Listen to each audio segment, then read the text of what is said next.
La confiance en soi, continue de bâtir ta confiance. Bonjour, je suis Rachel Leduc, ambassadrice du potentiel des femmes et aujourd'hui est la 5e vidéo de ma série de 5 sur la confiance en soi et je vais te donner les 5 trucs, outils que moi j'utilise pour continuer à bâtir ma confiance en moi.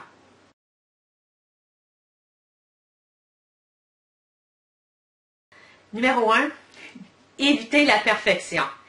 Je ne peux pas croire que je t'appelle dire ça, mais il faut que je le dise, il faut éviter la perfection et je suis une perfectionniste au dernier degré. Ça en est même épeurant. Vous demanderez à mon assistante, c'est à venir fou.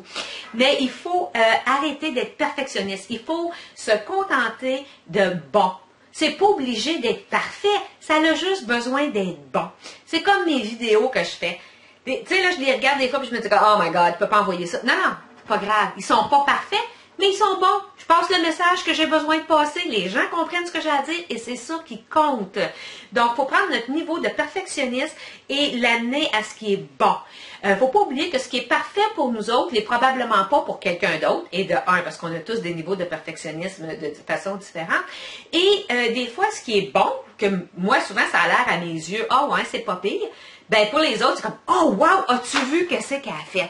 Donc, le perfectionnisme, c'est tout dans la perception des gens. Donc, il faut arrêter de chercher l'excellence et d'avancer avec ce qui est bon.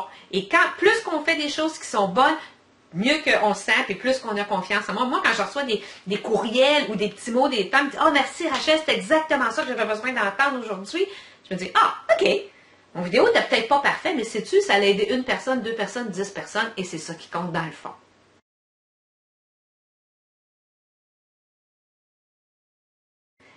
Le numéro 2, c'est sois reconnaissant pour ce que tu as déjà. Faut la gratitude. On en parle, ça fait de longtemps qu'on en parle. Il faut être reconnaissant et avoir de la gratitude pour ce qu'on a déjà. Moi, je sais qu'à tous les jours, j'écris mes gratitudes de la journée. J'écris 5 choses pour lesquelles je suis reconnaissante. Et ça peut être aussi simple que merci pour ma voiture qui m'a amené où est-ce que je voulais aller. Merci que j'avais de l'argent dans mon compte de banque pour payer l'épicerie. Merci pour mes parents qui sont encore en vie. Oh, merci pour le bel arc-en-ciel que j'ai vu. Et quand on est reconnaissant pour toutes les belles petites choses qu'on a dans la vie, ce qui arrive, c'est que on dégage du positif. Et comme j'ai dit depuis le début, plus on envoie du positif, plus l'univers va nous envoyer du positif, plus qu'on est positif, plus qu'on reçoit du positif, plus que notre confiance en soi, elle augmente et on se sent de mieux en mieux avec soi-même. Donc, le numéro 2, c'est d'être reconnaissant pour ce qu'on a déjà.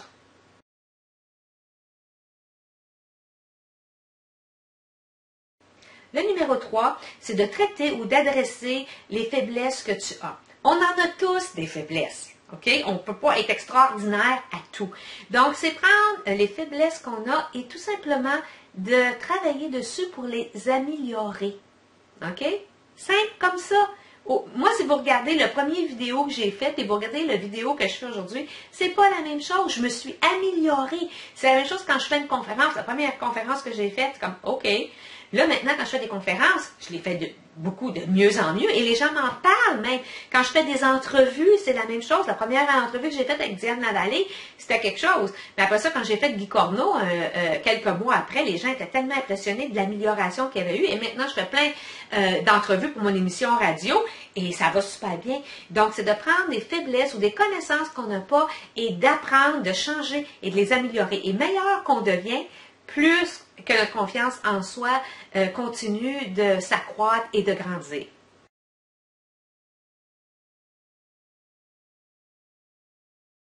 Le numéro 4, c'est d'être expert à quelque chose.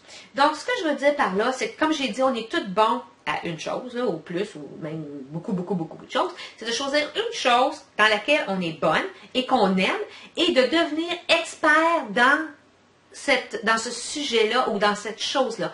Donc, si tu es quelqu'un qui aime peindre, c'est de devenir expert en peinture, donc de prendre des cours, d'apprendre et de devenir, de miser sur une qualité ou une facilité, une expertise que tu as déjà et l'amener à un niveau plus haut.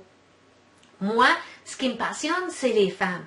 Donc, je suis toujours après apprendre et je grandis Tout ce que je fais, c'est pour aller chercher des connaissances pour que je sois vraiment une experte au niveau des femmes pour les aider à avoir la vie de leurs rêves. Donc, c'est pour ça que dans mon entreprise, il y a le volet vie, il y a le volet argent, puis il y a le volet business. Parce que je prends des formations continuellement et je continue mes expériences pour pouvoir aider le plus de femmes possible dans le plus de façons possibles. Donc, c'est de devenir un expert avec un des sujets ou une des qualités, une des forces que tu as déjà.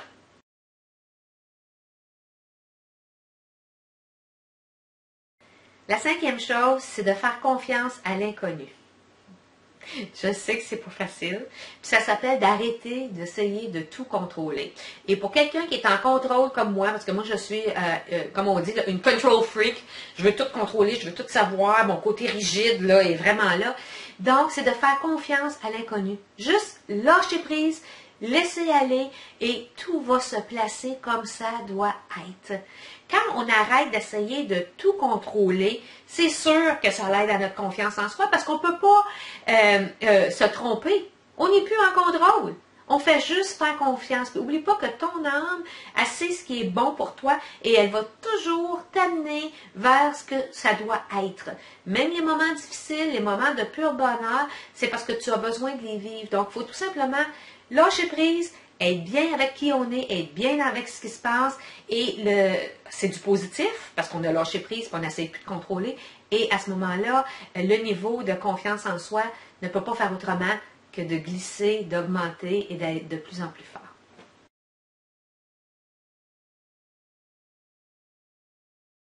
La sixième chose, c'est de passer du temps avec les gens qui te nourrissent. Donc, avec des gens qui sont positifs, que tu as le goût d'être avec, et non pas avec des gens qui te tirent vers le bas. Moi, j'essaie de passer le plus clair de mon temps avec des gens qui me font du bien, et non pas avec des gens qui me drainent, comme on dit.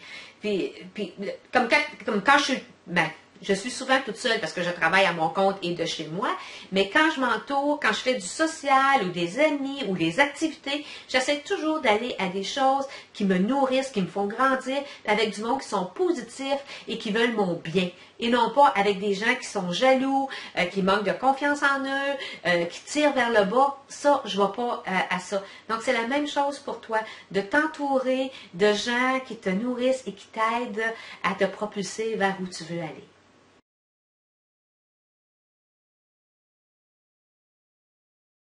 La septième chose qui, je pense, est la plus importante, c'est de vivre le moment présent. Arrête de fabuler. Okay? On se montre des histoires dans notre tête et on se croit. Puis moi, je suis bonne, je suis bonne pour faire ça. Je me montre des scénarios des fois là, que ça n'a pas de bon sens. Non, non. Arrête là, vis le moment présent. Qu'est-ce qui se passe maintenant, aujourd'hui, à l'instant même? Laisse faire ce qui s'est passé dans le passé. Tu ne peux pas y changer. On ne peut rien faire à propos de ça. C'est fait, c'est arrivé, c'est passé. Merci beaucoup. On pardonne ce qu'on a pardonné et on lâche prise là-dessus. Et aussi, on ne s'inquiète pas et avoir des peurs pour ce qui va arriver demain, puis après-demain, puis dans 6 mois, puis dans 1 an. Ça ne donne rien. Parce que savais-tu que quand tu es dans la peur, tu n'es pas dans le moment présent, là. Tu es dans le futur. Tu as peur de quelque chose qui va arriver. Allô? Vraiment. OK? Non, vis le moment présent, laisse faire avant, après, puis sois authentique, puis si tu vis le moment présent, puis tu donnes 100% de toi-même à ce moment-là, là, à ce qui se passe là, wow, ça change une vie. C'est plein de belles choses qui arrivent quand on est comme ça, parce qu'on n'est pas inquiète. Et quand on n'est pas inquiète, puis on n'est pas après fabuler, puis s'inventer des affaires, puis se croire, puis qu'on est juste dans le moment présent, bien c'est sûr que notre confiance en soi, elle augmente.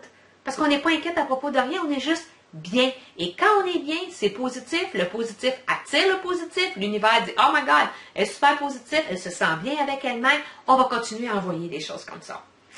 Donc, ce sont les 7 trucs que moi, j'utilise pour m'aider à maintenir ma confiance en moi.